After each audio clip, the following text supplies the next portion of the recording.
Another day, another zoo. This time, it's the exhibit tour's debut of the Indianapolis Zoo, our third different Indiana park.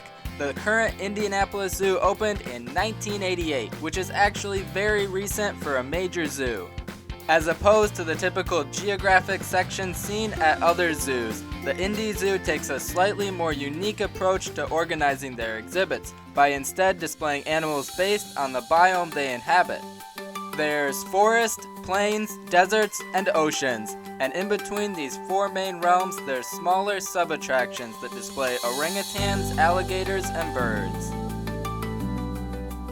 For our first tour, we'll be walking through the forest, where we'll first visit the temperate and tropical forests of Asia, before making a quick stop in the South American jungle and finishing up with the woodlands of North America. And as a bonus, at the end of today's tour, we'll be taking a quick look at the zoo's new Australia-themed attraction.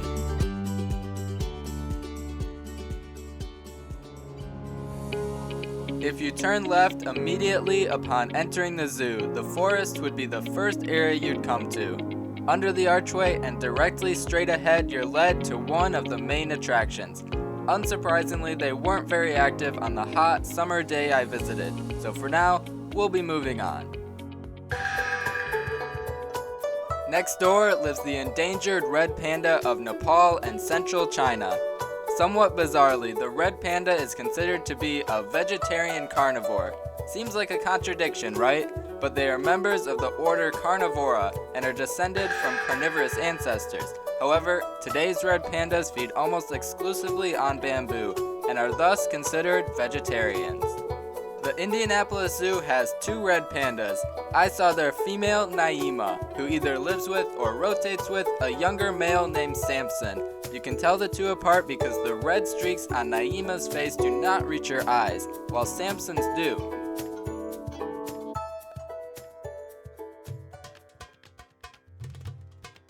Moving around the bend, there's a backside view of the red pandas and a middle view of the tigers. Further down are larger glass windows, which are the main viewing area for the tiger forest. As I mentioned earlier, the tigers were not active the day I filmed, so enjoy this footage from my first visit to Indianapolis in 2011. This exhibit was renovated around 2010 with the goal of providing less obstructed viewing for guests while meeting the needs of the tigers and their keepers. In April of 2021, the Indy Zoo welcomed Pavel, a new male Amur tiger who came from the National Zoo in DC, to be paired with their female Zoya, who was born here in Indianapolis in 2014. And it seems the pair hit it off, as just over a year later, on May 27, 2022, Zoya gave birth to a litter of 3 cubs. Sadly, one of the cubs was born with a congenital defect and passed a few months later. The remaining brother-sister pair were named Helena and Nicholas after the surgeon that helped deliver the cubs. Due to the complications with the birth, they were raised by zoo staff while Zoya recovered from the operation. The cubs made their public debut in September, so hopefully, if you visit soon, you'll be able to see this playful duo. Opposite the main tiger habitat is another glass viewing that looks into a second tiger exhibit, which also comes with a training wall. Across from the tigers in a simple caged habitat lives a family of white-handed gibbons. Unlike some other species of gibbons, male and female white-handed gibbons are not distinguished by their color, with both genders ranging between tan and black. This is Elliot and his daughter Ravi, who was born in early 2019. The mother Coco is also black, and the zoo states that her and Elliot have been almost inseparable since 2009.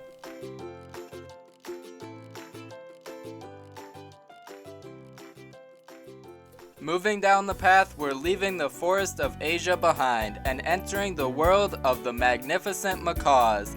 This unique exhibit opened in 2017 and comes with an adjoining indoor space. The zoo is home to around 60 macaws from 7 different species that are split into 3 flocks, and this isn't their permanent home. Instead, each day the macaws are released to fly to the Bicentennial Pavilion near the entrance for the Magnificent Macaws presentations, a truly incredible sight to behold. After our brief stop in South America, we're heading north to the woodlands of North America. This large, older-styled exhibit is a romping ground for Alaskan brown bears Kiak and Macaws. Like most brown bears in zoos, these two were found orphaned in the wild, with Kiak arriving in Indianapolis in 2008 and Macaws following in 2010. Also known as the Kodiak bear, the Alaskan brown bear inhabits the islands of the Kodiak archipelago. It is the largest subspecies of brown bear, with large adult males approaching 10 feet tall when standing on their hind legs, rivaling the polar bear among the world's largest bears.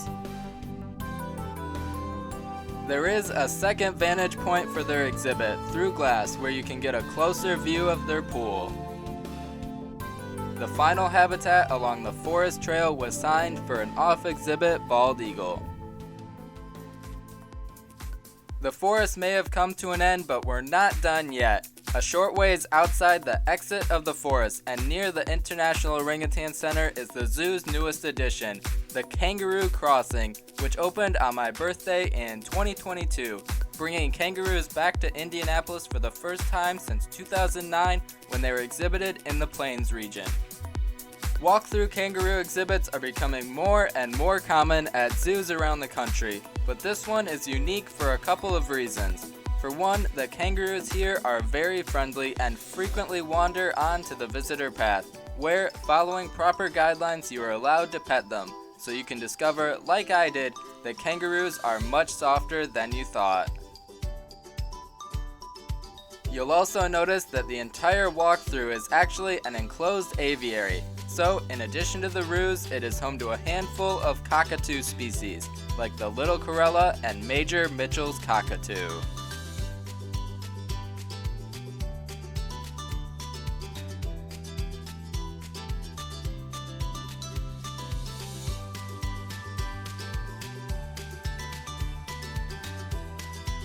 And that brings us to the conclusion of this episode of Exhibit Tours. Now, I'd like you to answer this video's question of the day. What was your favorite experience touching an animal at a zoo?